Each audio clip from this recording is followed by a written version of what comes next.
2025년 3월 중순 3명의 다이버 조지, 데이비드, 아론은 플로리다주 잭슨 카운티의 트윈 동굴 내부를 탐험하는 잠수를 계획했다. 3명은 모두 플로리다 거주자였으며 트윈 동굴에서의 다이빙 경험이 있었다. 이들은 통상적인 방식대로 동굴 안쪽으로 들어갔다가 같은 길로 되돌아오는 왕복 탐사를 계획했다. 이들은 탐사 날짜를 3월 18일로 정했는데 이 날로 일정을 잡은 이유는 3월 18일은 화요일인 평일이라 다른 다이버들의 방문이 적을 것이라는 판단 때문이었다. 조지는 팀의 전체적인 안전과 루트 선택을 담당했고 데이비드는 팀원 간 의사소통과 중간 연결고리 역할을 맡았으며 아론은 후미에서 전체 상황을 모니터링하는 역할을 담당했다. 트윈 동굴은 메리츠밀 연못 바닥에 있는 동굴로 유명한 지역 명소이다. 인공호수인 메리츠밀 연못은 강을 댐으로 막아 조성된 것으로 수영, 다이빙, 보트, 낚시 등 다양한 수상 레크리에이션 활동이 이루어진다. 트윈 동굴은 입구가 두 곳이 있다. 북쪽 입구는 수심 6m에 위치하며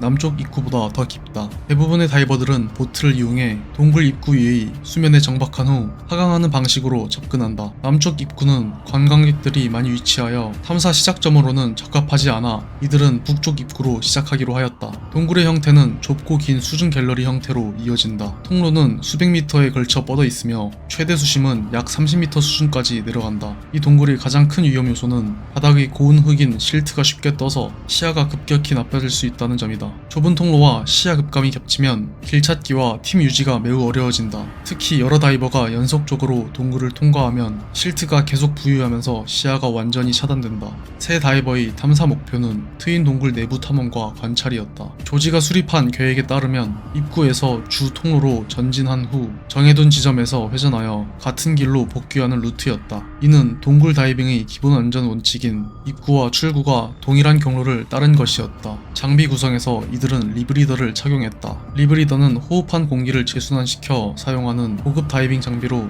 일반 스쿠버 장비보다 훨씬 오래 수중에 머물 수 있게 해준다. 다이빙 시간은 약 45분으로 계획되었다. 조지는 팀원들에게 3분의 1 법칙을 엄격히 지킬 것을 당부했다. 가스의 3분의 1은 진입용, 3분의 1은 복귀용, 나머지 3분의 1은 비상용으로 남겨두는 원칙이었다. 3월 18일 화요일 오전 10시경 3명의 다이버는 메리츠밀 연못의 맑은 물 위에서 보트를 정박시키고 순차적으로 입수했다. 이날 오전에는 물이 맑아 수중 시야가 매우 넓게 확보되어 있었다. 조지가 첫 번째로 입수하여 북쪽 입구를 통해 동굴 내부로 진입했다. 수심 6m 입구에서 데이비드가 적절한 간격을 두고 따라갔고 아론이 마지막으로 입수했다. 초기에는 모든 것이 계획대로 진행되었다. 맑은 물과 좋은 시야 조건에서 3명은 안전하게 동굴 내부로 들어갔다. 조지는 가이드라인을 따라 천천히 전진했고 데이비드는 조지와 아론 사이에서 라이트 신호로 의사소통을 담당했다. 하지만 시간이 지나면서 상황이 변하기 시작했다. 이날 오전부터 이미 여러 다이빙 팀들이 트윈 동굴을 방문했었던 것이다. 그리고 동굴 내부에서 다이버들의 움직임으로 인해 바닥의 실트가 점점 더 많이 부유하기 시작했다. 좁은 갤러리형 통로에서는 핀킥이 바닥에 닿지 않아도 심전물이 떠올라 시야를 차단할 수 있다. 그럼에도 보트까지 사용해서 온 것이기 때문에 돌아가는 판단을 하지 않고 3명의 다이버는 계획된 지점까지 진입했다. 목표 지점에서는 예정된 관찰을 하기 어려웠다. 실트 아웃이 이미 동굴 전체적으로 발생하였기 때문이다. 결국 이들은 곧바로 되돌아가기로 한다. 하지만 복귀 과정에서 문제가 발생했다. 이미 부유하고 있던 실트에 그들이 지나오면서 만든 실트까지 겹쳐져 그들은 시야를 완전히 잃게 된 것이다. 가이드라인을 붙잡으려 했지만 근처에 있어야 할 가이드라인이 손에 잡히지 않았다. 선두 다이버가 가이드라인을 신경쓰고 바로 뒤의 다이버들은 앞 사람을 따라가는 식으로 나아갔는데 제일 앞에 있던 다이버가 자신도 모르는 사이에 가이드라인을 놓치고 앞으로 나아가고 있었던 것이다. 결국 이 3명의 다이버 모두가 길을 잃고 다급하게 길을 찾기 시작한다. 트윈 동굴은 탐사 전 사전 허가를 받아야 하는 수중 동굴로 입수와 출수 시간을 미리 관리 당국의 사전 공지에 남겨야 한다. 그리고 만약 관리 당국이 일정 시각까지도 출수 연락을 받지 못하면 이들은 해당 사안을 오버듀로 분리한다.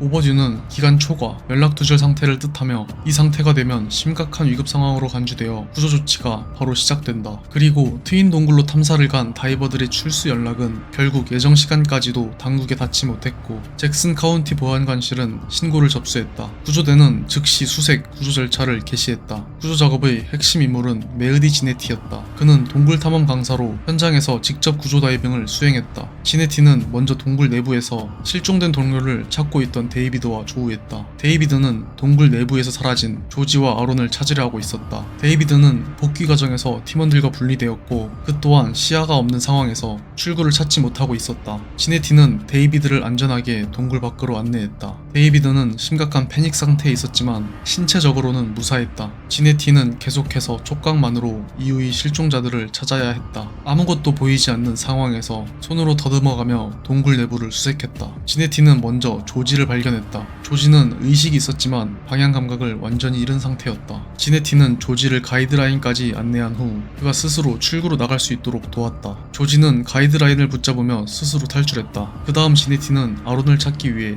계속 수색했다. 발견 위치는 동굴 입구에서 120피트 미만의 거리였다. 하지만 아론은 이미 의식을 잃은 상태였다. 아론의 리브리더는 여전히 작동하고 있었지만 그는 반응이 없었다. 지네티는 의식을 잃은 아론을 안고 동굴 외부로 이송했다. 지네티가 수면으로 도착하자마자 구조대원들은 아론의 리브리더를 제거하고 인공호흡을 시작했다. 가슴 압박과 함께 산소 공급을 지속하며 병원에서도 소생을 위한 작업을 계속했다. 이후 해당 사건에 대한 기사가 발간되었고 그 내용은 3명 중 2명은 구조되었고 1명은 사망했다 라고 발표되었다. 아론은 결국 의식을 되찾지 못한 것이다. 현지 언론과 잠수 전문 매체는 무너짐이나 큰 장비 고장보다는 환경 요인인 협소한 통로와 시야 급감이 구조 난이도를 크게 높였다고 전했다. 이번 사고 이후 트윈 동굴에서는 1일 다이버 수를 제한하고 실드 교란을 최소화하기 위한 특별 교육을 의무화하는 등의 안전 대책이 도입되었다. 또한 제로 가시성의 상황에서의 비상 대응 절차도 더욱 체계화되었다. 리브리더 소지의 경우에는 수중에서 장시간을 더 버틸 수 있기 때문에 긴급 상황에서도 마인드 컨트롤이 된다면 혼자 힘으로 빠져나올 가능성이 크기 때문이다.